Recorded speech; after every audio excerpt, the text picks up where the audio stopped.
Hello everybody, Justin with Lucky 8 Off-Road, and today I'm going to take you step by step and teach you how to install the new safety device, high lift jack, spare tire mount. It all goes there. It's awesome. Cue the intro.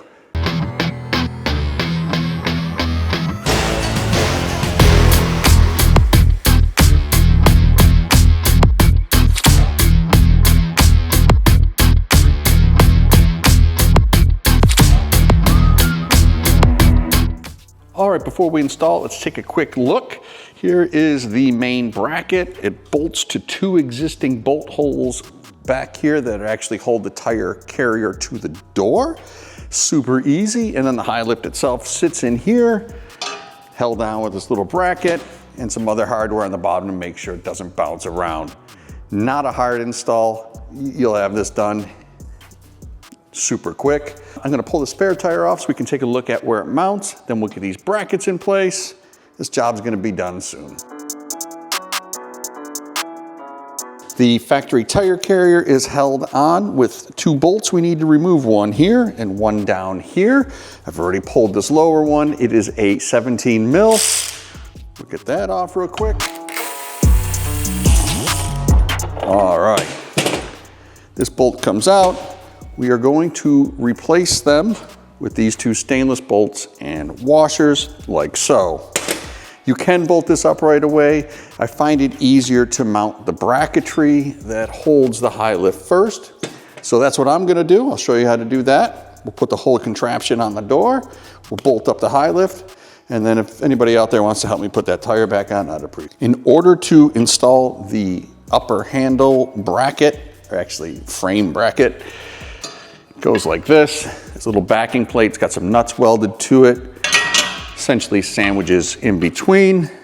There's two Allens in the kit, stainless Allens. We're gonna use the longer ones. Put them in like so.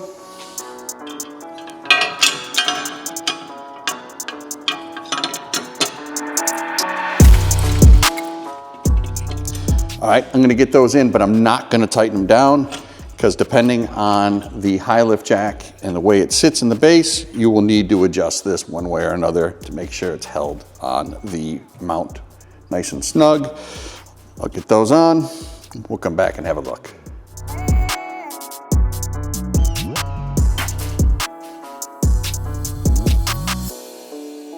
With our bracket loosely in place, we have some movement out of it. I'm now gonna put the main mount to the two bolt locations that we removed the factory bolts from. I know what you're saying, it's a miracle I had one, kid. All right, got that through.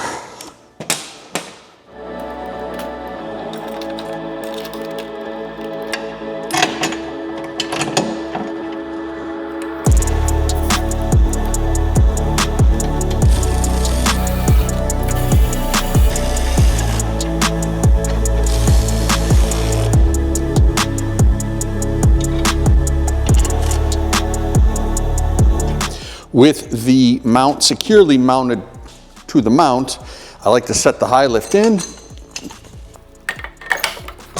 Make sure my bracket's gonna align as it does. Take a look at what's going on the bottom. All right, you have the option to put some foam in here under the high lift jack. I think it's to help it stop rattling. I'm going to give that a go. It's only gonna collect mud and dirt and crap for me, but if you want it, you get an idea where your high lift is, then you can put the little foam strips in. It will change the height of your bracket, so keep that in mind. Since I'm not doing the foam, my bolt fits through nice and easy here. I'm gonna go ahead and tighten this down, and then we can move to the last couple steps. Next up are these chunky little metal plates. They fit right in here, like so, to pinch the high lift so it doesn't swing back and forth. And you hold it in with these little Allens from the bottom. Actually quite easy. I'll bring the camera in and show you what it looks like. Well, if I can get one started. There we go. All right, like I said, I'll bring the camera in, show you. The other thing is you need to open the door to access that. It's really difficult to fit your fingers in between the bumper. All right, let's have a look.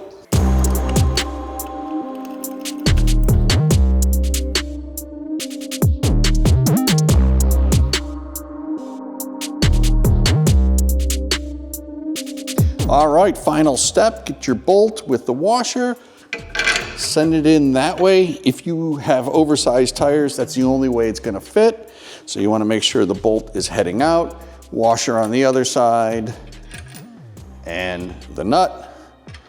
Tighten this all down, and you are ready for action. I'm gonna get that tire back on, bring this outside for some beauty shots. Be sure to follow for more Rover content, and I'll see you on the next one.